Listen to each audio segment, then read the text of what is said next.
दो सेलिब्रिटीज हैं, उन्होंने स्किन लाइटनिंग ट्रीटमेंट कराया। 3 ऐसी स्किन लाइटनिंग DIYs जो हमें बिल्कुल यूज नहीं करनी है। अंडर आर्म्स हमारे बॉडी से ज्यादा डार्क क्यों है, वो इस कारण है। Best time to shave is immediately after you. तो जो लोग बोलते हैं मैं जैसे ही सन में जाता हूँ वैसे ही काला पड़ जाता हूँ, तो वो आपकी लोग कंफ्यूज होते हैं कि चलो क्रीम्स भी ना यूज करें, शेविंग भी ना करें, तो क्या करें। स्किन लाइटनिंग में जो सबसे बड़ा स्कैम है वो है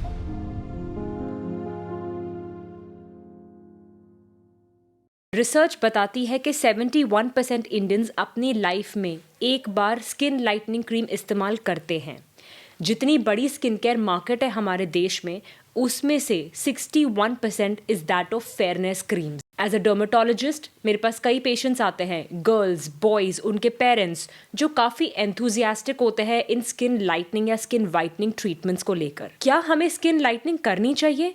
इस पॉडकास्ट में हम ये डिस्कस नहीं करने वाले हैं, पर क्या साइंस में स्किन के कलर को बदलने का सलूशन है, हम ये बात करेंगे। इस पॉडकास्ट को एंड तक देखिए ताकि आप स्किन लाइटनिंग के नाम पर होने वाले स्कैम से बच पाएं और क्या वर्क करता है क्या नहीं करता है इसका सच जान पाए। इससे पहले हम ये पॉडकास्ट शुरू करें, we would like to thank Pilgrim for the technical support and the setup they've given us so that we can bring to you the unfiltered truth about skin lightening treatments in India. इससे पहले हम skin के colour को बदलने की कोशिश करें, हमें जानना होगा कि स्किन कलर बनता कैसे है। हमें पता है मेलेनिन तो हमें होता है, बट वो दो टाइप का होता है, एक यू मेलेनिन, एक फ्यू मेलेनिन।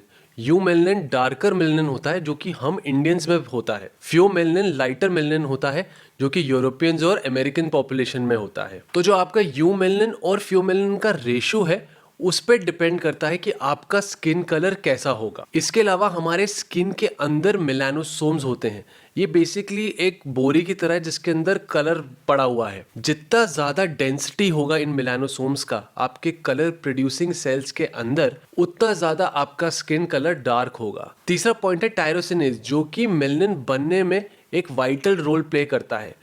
अगर इसकी एक्टिविटी ज़्यादा है आपके बॉडी में तो आपका कलर भी ज़्यादा बनेगा। जैसे लोग हमसे पूछते हैं कि मेरे अंडर आर्म्स हमारे बॉडी से ज़्यादा डार्क क्यों हैं, वो इस कारण है क्योंकि वहाँ पे ये जो मेलानोसोम्स है, जो बोरियां हैं मेलानिन की, वो ज़्यादा है और वहाँ पे टायरोसिनेज एंजाइम की भी एक्टिविटी ज़्यादा है। लोग अक्सर आके पूछते हैं कि सर हमारा डार्कर स्किन टाइप बेटर है या फेयर स्किन टाइप बेटर है। यस, यूर राइट, ये बहुत ही कॉमन सवाल है। तो जैसे कहावत है कि excess of everything is bad, वो शायद स्किन कलर में भी अप्लाई होता है। अगर आपकी स्किन बहुत फेयर है so you are prone to things like lentigines, freckles, आपको अगर पिगमेंटेशन हल्का सा भी होगा तो वो ज़्यादा विजिबल भी होगा, सनबर्न के चांसेस ज़्यादा होते हैं। उसी तरह अगर स्किन कलर काफ़ी डार्क है तो other type of skin problems आती है सनलाइट से, जैसे कि मिलाज्मा, DPN, जो छोटे छोटे दाने हो जाते हैं आपको स्किन पे, टैनिंग जो जाती नहीं है। तो आइडियली अच्छा स्किन कलर वो है जो शायद ही किसी का होता है, बट वो है जिसमें एक राइट बैलेंस हो यू मेलेनिन का और फ्यू मेलेनिन का। तो जैसे आप पहले बता रहे थे, बहुत सारे लोग ये सोचते होंगे कि हम इंडियंस में भी इतने सारे डिफरेंट स्किन कलर्स कैसे हैं, कुछ लोग जल्दी टैन होते हैं, कुछ लोग लेट होते हैं। तो ऑफकोर्स इसमें सबसे इंपॉर्टेंट फैक्टर तो जेनेटिक्स है ही कि आपके जीन्स कैसे हैं, आप में कलर प्रोड्यूसिंग कैपेसिटी कितनी है, बट उसके अलावा आपका सन एक्सपोजर कितना है। UV लाइट से, ब्लू लाइट से, लोग अंदर रहते हैं बट लैपटॉप पे पूरे टाइम बैठे रहते हैं, that's a lot of blue light. इसके अलावा कुछ लोग प्रेगनेंसी में हॉर्मोन्स लेते हैं, प्रेगनेंसी के हॉर्मोन्स अपने आप कलर इंड्यूस करते हैं, ड्रग्स लाइक एंटीएपिलेप्टिक ड्रग्स, फेनेटोइन। तो ये सारे फैक्टर्स डिटर्मिन करते हैं कि आप में कितनी टैनिंग होगी और वो कब तक रहेगी। सो मेलेनिन के क्या क्या बेनिफिट्स है हमारी स्किन में? मेलेनिन एक तरीके की प्रोटेक्शन है हमारी, जो कि हमें UVA, UVB, विजिबल लाइट तीनों से प्रोटेक्ट करती है। UVA वो लाइट है जो कि डीप जाती है आपके स्किन के अंदर, डीप डैमेज होता है, उसमें रिएक्टिव ऑक्सीजन स्पीसीज निकलते हैं जो कि आपके DNA को डैमेज करते हैं और ये आपको कैंसर तक कॉज कर सकती है। UVB जो है वो आपको बर्न करती है, बर्न होने के बाद कई सारे पिगमेंटेशन प्रॉब्लम्स उसके साथ स्टार्ट हो सकते हैं। इसलिए बोथ UVA और UVB प्रोटेक्शन बहुत ज़रूरी है करना, जो कि हमें हमारा नेचुरल मेलेनिन देता है। इसके अलावा इंडियन स्किन में विजिबल लाइट प्रोटेक्शन भी बहुत ज़्यादा इंपॉर्टेंट है, क्योंकि स्टडीज़ में ऐसा देखा गया है कि विजिबल लाइट UVB डैमेज से भी ज़्यादा खतरनाक है और विजिबल लाइट से प्रोटेक्शन के लिए हमें टिंटेड सनस्क्रीन्स का यूज करना चाहिए, क्योंकि वो हमें नेचुरली नॉर्मल सनस्क्रीन में नहीं मिलती। तो सनस्क्रीन लेने से पहले हमें क्या क्या फैक्टर्स देखने चाहिए? अब जब हम सनस्क्रीन परचेस करने जाते हैं तो हम देखते हैं उसका SPF कितना है, लेकिन SPF बताता है कि UVB प्रोटेक्शन कितना कर रही है sunscreen, which ideally should be 30 to 50। But एक आइडियल सनस्क्रीन वो है जो आपको UVB के साथ साथ UVA और विजिबल लाइट से भी प्रोटेक्ट करे। हम PA फैक्टर देखना भूल जाते हैं, जो सनस्क्रीन में ये बताता है कि वो आपको UVA से कितना प्रोटेक्ट करती है, और वो एज इंडियंस हमारे लिए बहुत रेलिवेंट है because these are the causes of pigmentation. Similarly visible light के फिल्टर्स आजकल आ गए सनस्क्रीन्स में, जैसे कि आयरन ऑक्साइड जो टिंटेड सनस्क्रीन्स में होता है, और ये हमें विजिबल लाइट जो इंडोर लाइटिंग है लैपटॉप्स की, मोबाइल्स की, LED लाइट्स की, उससे कवरेज देता है। तो इंडियंस में हमें ये तीनों फैक्टर्स देखना बहुत ज़रूरी है। तो इतने सारे पेशेंट्स मुझसे कहते हैं कि डॉक्टर इतनी सनस्क्रीन लगाने से क्या हमारे स्किन का विटामिन D सिंथेसिस कम हो जाएगा, तो इसका क्या सच है? अब इसकी काफ़ी कॉन्फ्लिक्टिंग रिपोर्ट्स है। कुछ स्टडीज़ में देखा गया कि 95% आपका जो विटामिन D है वो कम हो जाता है अगर आप सनस्क्रीन यूज़ कर रहे हो। वेयरएज कुछ रिपोर्ट्स में ये देखा गया है कि आपकी जो बॉडी है वो एक अलग तरीके से विटामिन D बनाने लग जाती है अगर आप सनस्क्रीन का यूज़ कर रहे हो। तो दोनों स्कूल ऑफ थॉट्स इसमें है।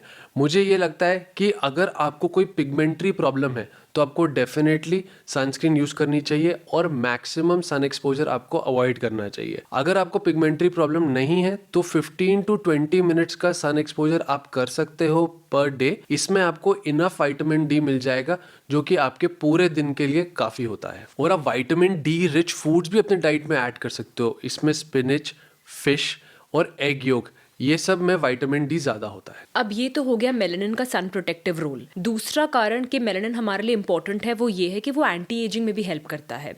जो हमारी स्किन की और सेल्स की रेगुलर एक्टिविटी है उसके कारण हमारी स्किन के सेल्स के अंदर जनरेट होते हैं फ्री रेडिकल्स। ये क्या होते हैं? ये हमारे स्किन सेल्स के अंदर जो DNA होता है उसको ऑक्सीडाइज करते हैं, छोटे छोटे मॉलिक्यूल्स होते हैं। अब ऑक्सीडेशन क्या है आप समझ सकते हैं, similar to an apple that is cut and left open, तो वो काला पड़ जाता है, श्रिवल करता है, श्रिंक होता है, वो एज कर रहा है। तो वही यही ऑक्सीजन रेडिकल्स हमारी DNA को भी डैमेज करके ऑक्सीडाइज करते हैं, तो which is why we age. अब मेलानिन इन फ्री रेडिकल्स को कम रखता है, तो ये एंटी एजिंग में भी काफी प्रोटेक्टिव रोल प्ले कर रहा है। जो लोग स्ट्रेस ज्यादा लेते हैं, पोल्यूशन से गुजरते हैं, सन एक्सपोजर ज्यादा रखते हैं, उनमें इन फ्री रेडिकल्स की मात्रा ज्यादा बनती है, तो खुद को प्रोटेक्ट करने के लिए मेलानिन भी ज्यादा बनता है और हम टैन भी दिखते हैं, एज भी दिखते हैं। तो ये तो हो गए मेलानिन के फायदे। बट कुछ लोगों को ज्यादा मेलानिन प्रॉब्लम लगता है। बहुत पेशेंट्स हमें कहते हैं डॉक्टर हमारा फेस डार्कर है हमारी बॉडी से, ऐसा क्यों? फेस डार्कर है बॉडी से, ये कॉमन कंसर्न है। सबसे पहले तो हमारा जो फेस है उस पे कहीं ज़्यादा सनलाइट पड़ती है, तो ऑफ कोर्स वहाँ जो मेलानिन सिक्रीशन है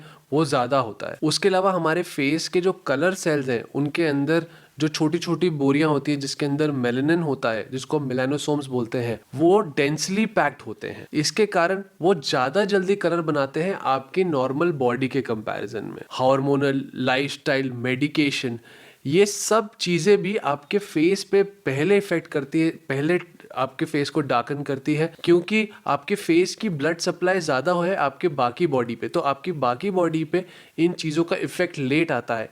इसलिए कई बार हमें लगता है कि हमारा जो फेस है हमारे बॉडी से वो डार्क हो चुका है। फेस के अलावा और भी कई सारे एरियाज हैं जहाँ पे लोगों का कंसर्न रहता है कि ये एरिया ज़्यादा डार्क है बॉडी से, और सबसे ज़्यादा है उसमें ब्लैक नेक। तो क्या हर ब्लैक नेक टैनिंग है? तो टैनिंग डेफिनेटली एक कॉज है ब्लैक नेक का, बट जो बहुत लोग कंसर्न लेके आते हैं वो है उस वेलवेटी टेक्सचर जो उनको नेक पे दिखता है, उनको लाइंस दिखती है, ब्लैक लाइंस नेक पे, और अक्सर ये टैनिंग नहीं होता। इसे हम कहते हैं एकिन्थोसिस नाइग्रिकन्स। ना ये आपके नेक की मैल है जो रगड़ने से या लूफा या स्क्रब्स यूज़ करने से चली जाएगी, ये इसीलिए हुआ है क्योंकि आपकी डेड स्किन सेल्स इकट्ठी होती है, और ये जनरली इंसुलिन रेजिस्टेंस के कारण होता है। कॉमन उनमें होता है जो लोग ओबीज होते हैं, उनमें फैट परसेंटेज ज़्यादा होता है, या फिर उनमें इंसुलिन रेजिस्टेंस डेवलप हो रहा है। ऐसे लोगों को आगे जाके डायबिटीज़ या हाइपरटेंशन की शिकायत जल्दी हो सकती है। तो अगर आप अपने फ्रेंड्स में, अपने पीयर्स में, अपने बच्चों में या अपने पेरेंट्स में ऑब्जर्व करते हैं तो उन्हें सतर्क बनाइए। ऐसे डार्क नेक के लिए आपको अपना वजन घटाना है, आपको अच्छी लाइफस्टाइल मेंटेन करनी है, हेल्दी डाइट यूज़ करनी है, और आप देख सकते हैं कि 50% प्रॉब्लम उसी से सॉल्व हो गई है। Also, a lot of young boys and girls come with this complaint of underarm darkening. Under arm darkening एक बहुत मेजर कंसर्न है इंडियंस में, और ये कभी कभी तो नेचुरल होता है, यानी कि वहाँ पे आपके जो कलर प्रोड्यूसिंग सेल्स हैं उसकी संख्या ज़्यादा है। उसके अलावा टाइट फिटिंग क्लोथ्स, अगर आप डिओड्रेंट्स परफ्यूम्स यूज़ कर रहे हैं जिससे आपको एलर्जी हो रही है, अगर आपका वेट ज़्यादा है और ज़्यादा रबिंग हो रही है, अगर आप अपने अंडर आर्म एरियाज को ठीक से साफ नहीं कर रहे तो वहाँ पे स्किन बिल्डअप हो रहा है। इसके अलावा अगर आप शेव यूज़ कर रहे हैं तो वहाँ पे प्रॉपर लुब्रिकेशन नहीं कर रहे, उसके वजह से कट्स हो रहे हैं, और जब कट्स हील होते हैं तो वो आपको डार्कनिंग दे सकता है। और जो आपने बताया पहले, डार्क नेक के साथ डार्क अंडर आर्म्स भी काफ़ी कॉमन होता है, और इस कंडीशन को एकैंथोसिस निग्रिकेंस बोलते हैं, जो कि इंसुलिन रेजिस्टेंस की वजह से है। अब बहुत लोग पूछते हैं कि बेस्ट डिओड्रेंट कौन सा है। वेल, एल्युमिनियम हाइड्रोक्साइड के बिना वाले जो डिओज होते हैं वो सबसे अच्छे होते हैं, और वो आपके अंडर आर्म में इरिटेशन नहीं करते, जिसके कारण आप अंडर आर्म डार्कनिंग से बच सकते हो। और एक नेचुरल तरीका भी है आपके अंडर आर्म ओडर और बैक्टीरिया को कम करने का। बेंजोइल पेरोक्साइड के वॉशेज आते हैं जो कि आप यूज कर सकते हो to clean your underarms and private parts. ये बैक्टीरिया कम करते हैं यहाँ का, और उससे आपका जो बैड ओडर है वो अच्छा हो जाता है। आपसे गर्ल्स क्या क्या टिप्स मांगती है अंडर आर्म डार्कनिंग को कम करने के लिए? गर्ल्स के लिए बहुत ज़रूरी है हेयर रिमूवल। तो अक्सर लोग कंफ्यूज होते हैं कि चलो क्रीम्स भी ना यूज़ करें, शेविंग भी ना करें, तो क्या करें। तो देखो, अगर आपको शेव करना है तो आप कर सकते हो, they are better than actually using the creams. However, shaving के कुछ कुछ टिप्स मैं देती हूँ अपने पेशेंट्स को। सबसे पहला ये है कि आपको हमेशा उसी डायरेक्शन में शेव करना है जिस डायरेक्शन में बाल ग्रो करता है। अब अंडर आर्म्स के जो बाल होते हैं वो 2 डायरेक्शन में ग्रो करते हैं, तो आपको आधे बालों को ऊपर शेव करना है और आधे बालों को नीचे से शेव करना है। इसके अलावा जब आप साबुन, नॉर्मल साबुन जब लगाते हैं, उसको यूज़ कीजिए as a lubricant to glide your razor. आपको कोई फैंसी लोशंस या जेल्स या बाम्स खरीदने की ज़रूरत नहीं है।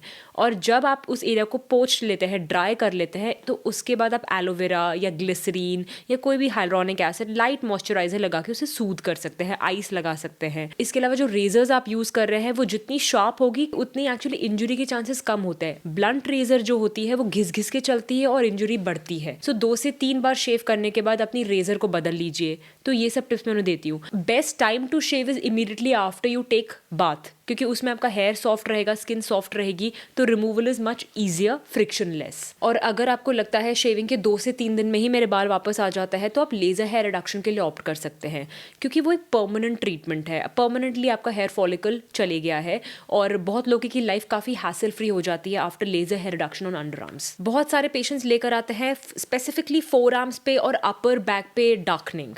तो इसका कारण क्या है? जब आपके आर्म्स और फोर आर्म्स पे साथ में टैनिंग हो, इस कंडीशन को बोलते हैं मैक्यूलर एमाइलॉइडोसिस। अब लोग ना ये समझ के कि इसको घिस के हम निकाल देंगे और वो निकल जाएगी पिगमेंटेशन, बट इससे क्या होता है, घिसने से और वो पिगमेंटेशन डार्क होती रहती है, क्योंकि ये पिगमेंटेशन है ही नहीं, ये प्रोटीन का डिपोजिशन हो चुका है आपकी स्किन में। इसके लिए आपको एक्सपर्ट एडवाइस चाहिए, आपको डर्मेटोलॉजिस्ट से के पास जाकर कुछ खास दवाइयाँ और कुछ खास केमिकल पील्स आती हैं जिससे कि हम इस टाइप की पिगमेंटेशन को जो है वो कम कर सकते हैं। आजकल लोग अपनी ब्लैक नीज और एल्बोज से भी बहुत परेशान रहते हैं, तो क्या आप सजेस्ट करते हो अपने पेशेंट्स को? पहले तो ये समझना ज़रूरी है कि बहुत इंडियंस में एल्बोज और नीज नेचुरली डार्क होते हैं। It is not abnormal. कुछ और कारण हो सकते हैं, जैसे कि फ्रिक्शन। आप बार बार अपने डेस्क पे हाथ रखते हैं, लैपटॉप पे काम करते वक्त, जिम में आप जाते हैं, फ्रिक्शन होता है, तो उसकी वजह से एल्बोज नीज डार्क पड़ते हैं। इसके अलावा विटामिन B12 डेफिशिएंसी एक बहुत ही कॉमन कारण है जब आपके एल्बोज नीज नकल्स डार्क दिखेंगे। कई बार कुछ पेशेंट्स की स्पेसिफिक एक्जिमाज या सोराइसिस भी इन एरियाज पे होते हैं, और जब वो पैचेस हील होते हैं तो वो भी एक डार्कनिंग छोड़ जाते हैं। मोस्ट केसेस में पहले हम सजेस्ट करते हैं कि आप इमोलियंस लगाइए, मॉइस्चराइजेशन लगाइए, बात उससे भी बन जाती है। नहीं तो आप कुछ एक्सफोलियंस भी ट्राई कर सकते हैं। तो अब हम आते हैं पॉडकास्ट के मेन पॉइंट पे कि स्किन लाइटनिंग ट्रीटमेंट्स क्या करनी चाहिए, क्या नहीं करनी चाहिए, क्या सेफ होती है, क्या अनसेफ होती है। बहुत लोग एक्चुअली ट्रीटमेंट्स लेना ही नहीं चाहते, वो घर पे कुछ DIY करना चाहते हैं जिससे उनका टैन हट जाए या पिगमेंटेशन हट जाए। अब इनमें कुछ चीज़ें सेफ है, कुछ अनसेफ है। तो स्किन लाइटनिंग के लिए कौन सी DIY सेफ है? कई सारी चीज़ें हम यूज़ करते हैं अपनी किचन से लेकर। इसमें एक कॉमन चीज़ जो हम कई सालों से यूज़ करते आ रहे हैं वो है टर्मरिक। अब टर्मरिक को मिल्क में या फिर हनी में मिक्स करके जो भी आपका पिगमेंटेड एरिया है वहाँ पे आप उसको अप्लाई कर सकते हो। उससे हो सकता है आपको कुछ लाइटनिंग ज़रूर मिले, क्योंकि टर्मरिक में कई सारी एंटीऑक्सीडेंट प्रॉपर्टीज़ होती हैं जो कि मेलानिन सिंथेसिस को रिड्यूस करता है। इसके अलावा हमारे दादी और नानी का फेवरेट बेसन मिल्क में इसको भी मिक्स करके आप लगा सकते हो जहाँ पे भी आपको पिगमेंटेशन है। ये भी काफ़ी सेफ होता है और डेड स्किन को धीरे धीरे एक्सफोलिएट करता है। अच्छा, कुकुम्बर भी एक बहुत इंपॉर्टेंट DIY है, उसमें विटामिन C होता है। तो कुकुम्बर के स्लाइसेस काट कर आप अपने पिगमेंटेड एरियाज़ में, जैसे कि नीज या एल्बोज़ हैं आपके या नेक है, तो उस पर आप मसाज कर सकते हो। पोटैटो भी यूज़ होता है, उसके अंदर एक एंजाइम होता है जो कि आपका हाइपर पिगमेंटेशन या फिर मेलानिन को कम करता है। तो पोटैटो का जूस भी यूज़ किया है और कुछ स्टडीज़ में भी बताया गया है कि वो यूज़फुल है। एलोवेरा तो हमारे इंडियन कल्चर में पता नहीं कितने साल से यूज़ हो रहा है और उसमें भी टायरोसिन कम करने वाला एंजाइम होता है, तो वो भी आपके मेलानिन को रिड्यूस कर सकता है। तो जितनी भी DIYs हैं, मेरे को लगता है ये जो 4 या 5 है ये सेफ है और ये आप कर सकते हो घर पे अगर आपको अपना मेलानिन प्रोडक्शन कम करना है। तो 3 ऐसी स्किन लाइटनिंग DIYs जो हमें बिल्कुल यूज़ नहीं करनी है: baking soda, Apple cider vinegar और सिट्रस फ्रूट्स जैसे कि ऑरेंजेस और लेमन्स। एप्पल साइडर विनेगर और बेकिंग सोडा का pH हमारी स्किन से मैच नहीं करता, तो उससे इरिटेशन के चांसेस बढ़ते हैं। और सिट्रस फ्रूट्स में होते हैं फ्यूरोक्यूमेरिन्स। दीज आर मॉलिक्यूल्स जो हमें सन सेंसिटिव बनाते हैं, तो हमें ब्लिस्टरिंग, इरिटेशन होने के बहुत चांसेस होते हैं। तो ये 3 चीज़ें DIYs में अवॉइड करनी है। स्किन वाइटनिंग या स्किन लाइटनिंग में सबसे ज़्यादा ट्रेंडिंग मॉलिक्यूल है ग्लूटाथायोन। ग्लूटाथायोन होता क्या है? ग्लूटाथायोन एक मास्टर एंटीऑक्सीडेंट है जो कि फ्री रेडिकल डैमेज को कम करता है। ये फ्री रेडिकल्स हैं जो कि मेनली हमारा DNA डैमेज करते हैं, हमारे स्किन सेल्स को नुकसान पहुंचाते हैं और उनकी जल्दी एजिंग करवाते हैं। ग्लूटाथायोन स्किन लाइटनिंग में टायरोसिनेज नाम के एंजाइम को कम करता है जिससे कि मेलानिन का सिक्रीशन कम हो। इसके अलावा जो आपके मेलानिन का कलर है वो यू मेलानिन से फ्यू मेलानिन में ले जाता है जो कि लाइटर स्किन टोन का कलर होता है। इसलिए ये काफ़ी पॉपुलर है स्किन लाइटनिंग ट्रीटमेंट्स में। अब बहुत लोगों का सवाल होता है कि क्या ग्लूटाथायोन सेफ है? तो पहले तो समझ लेते हैं कि ग्लूटाथायोन नेचुरली हमारी बॉडी में होता है। इंडियंस में वो कम होता है, वाइट स्किन पीपल में वो ज़्यादा होता है। ग्लूटाथायोन आफ्टर एक ट्राइपेप्टाइड है, मतलब प्रोटीन का एक छोटा सा टुकड़ा है, तो है तो ये प्रोटीन ही। तो it is very safe to take. बहुत सारी कंट्रीज़ में जैसे इंडिया में इसे अप्रूव किया गया है लिवर कंडीशंस में देने के लिए, जो अल्कोहलिक्स को लिवर प्रॉब्लम्स होती है, क्योंकि after all it's a body protectant. ये हमारे स्किन की तरह बाकी ऑर्गन्स को भी प्रोटेक्ट करता है। तो ग्लूटाथायोन उसके लिए तो नेचुरली दिया जाता है और अप्रूव्ड भी है। सो जहाँ तक सेफ्टी की बात है, it is a very safe molecule. But ये रियलाइज करना इंपॉर्टेंट है कि क्योंकि ग्लूटा आफ्टर ऑल हम बाहर से दे रहे हैं, तो किसी भी दवाई की तरह, किसी भी सप्लीमेंट की तरह उसमें एलर्जिक रिएक्शंस देखी गई हैं। इट इज़ बेस्ट कि अगर आपको ग्लूटाथायोन लेना है, स्पेशली IV, तो आप अपने डर्मेटोलॉजिस्ट के पास जाके लीजिए और उनकी निगरानी में लीजिए। अब एक्चुअली कितना इफेक्टिव है ग्लूटाथायोन? क्या ये हर पेशेंट में लाइटनिंग करेगा? ऐसा बिल्कुल नहीं है। हमने कई सारे डिफरेंट पेशेंट्स को ग्लूटाथायोन दिया है और कुछ लोगों में रिजल्ट्स मिले हैं जो पेशेंट्स को डिज़ायर्ड थे, कुछ लोगों में लाइटनिंग के रिजल्ट मिले नहीं है। कुछ लोगों को बस ये लगता है कि हम एनर्जेटिक फील कर रहे हैं, पहले से बेटर फील कर रहे हैं, मे बी उसके एंटीऑक्सीडेंट एक्शन की वजह से।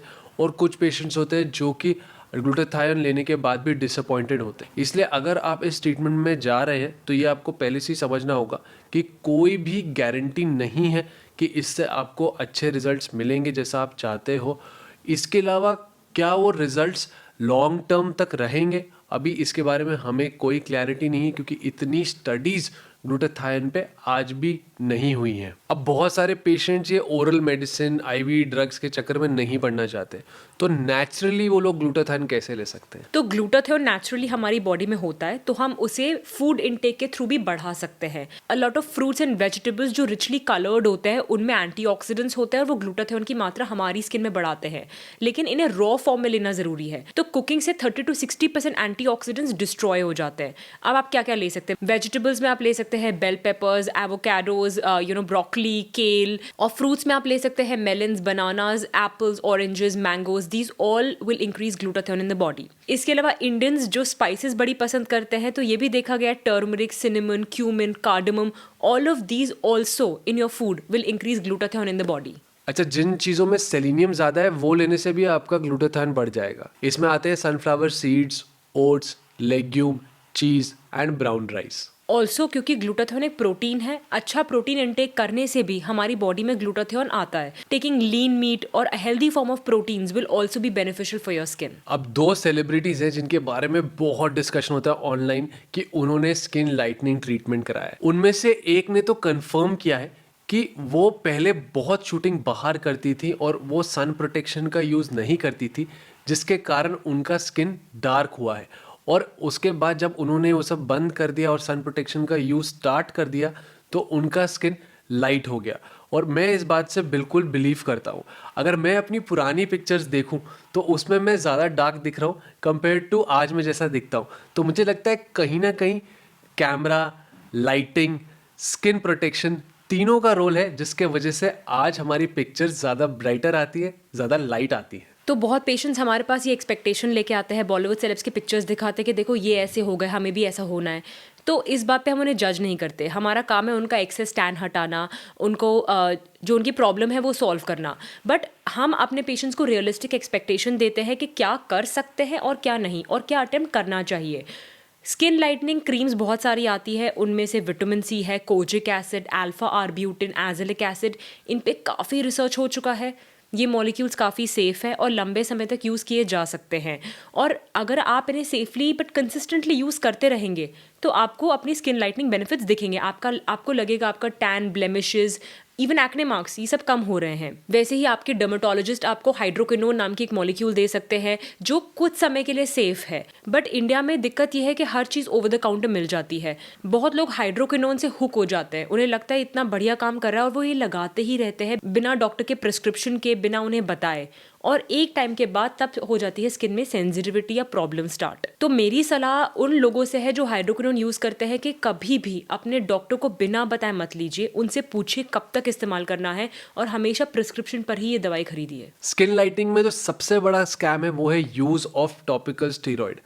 अगर कोई कस्टमर या पेशेंट केमिस्ट पे जाता है और बोलता है कि मेरे को कुछ मार्क्स के लिए दे दो, टैनिंग के लिए दे दो, तो सबसे पहले वो आपको एक स्टेरॉइड बेस्ड क्रीम देते हैं आपको इम्प्रेस करने के लिए, क्योंकि आप उसे यूज़ करोगे आपको कुछ ही दिन में लगेगा स्किन वाह बिल्कुल क्लियर हो गई है. बट आपको नहीं पता है कि ये जो इफ़ेक्ट्स हैं वो आपके स्किन की परत कम होने की वजह से है, आपकी ब्लड वेसल्स भी कम होने की वजह से है, लुमिनोसिटी उससे बढ़ रही है और आपको लग रहा है बस कि मेरी स्किन पहले से लाइट हो गई है, जबकि वो एक्चुअली डिस्ट्रॉय हो रही है. और कितने ही पेशेंट्स ये स्टेरॉइड्स लगा के आते हैं और जिन्हें हम डर्मेटोलॉजी में कहते हैं टॉपिकल स्टेरॉइड डैमेज्ड या डिपेंडेंट फेस. इसमें उनकी स्किन बिल्कुल पतली हो जाएगी, धूप से रिएक्ट करेगी, लाल दिखेगी, बाल उग जाएंगे, ब्लड वेसल्स दिखेंगी और लोगों को नहीं पता है कितना डेंजरस है. तो अगर आपको किसी केमिस्ट शॉप से या पार्लर वालों से या फिर आपके फ्रेंड ने कोई क्रीम दी है कि इससे स्किन लाइटनिंग हो जाएगी, इस्तेमाल करने से पहले उसको इंटरनेट पे देखिए कि उसमें जो मॉलिक्यूल्स है उसमें से कोई स्टेरॉइड तो नहीं है.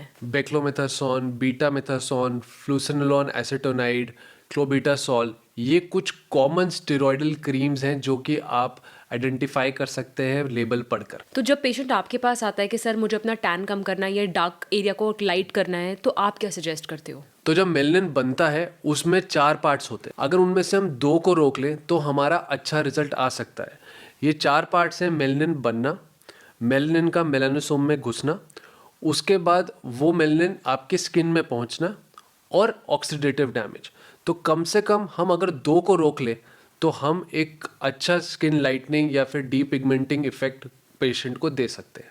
तो मेलानिन सिंथेसिस को रोकने के लिए हमें यूज़ करनी चाहिए सनस्क्रीन, और हम यूज़ कर सकते हैं रिसोर्सिनॉल या प्रिस्क्रिप्शन ग्रेड हाइड्रोक्विनोन. उसके बाद मेलानिन ट्रांसफ़र रोकने के लिए हमें नायासिनामाइड या विटामिन सी यूज़ कर सकते हैं. फिर आता है एक्सफोलिएशन, उसमें glycolic acid, retinol, prescription retinoids, ये सब अच्छा काम करते हैं. फिर है एंटीऑक्सीडेंट्स, जिसमें अगेन विटामिन सी और आपका ग्लूटाथायोन, ये 2 मेन है जो कि अच्छा काम करते हैं. डॉक्टर मैं सनस्क्रीन लगाता हूँ फिर भी टैन हो जाता हूँ, इसका क्या सोल्यूशन है? 2 प्रॉब्लम्स है इसमें. एक तो लोगों को नहीं पता सनस्क्रीन कैसे लगानी चाहिए, कितनी लगानी चाहिए, कब कब लगानी चाहिए. और दूसरी प्रॉब्लम ये है कि वो गलत सनस्क्रीन सिलेक्ट कर लेते हैं.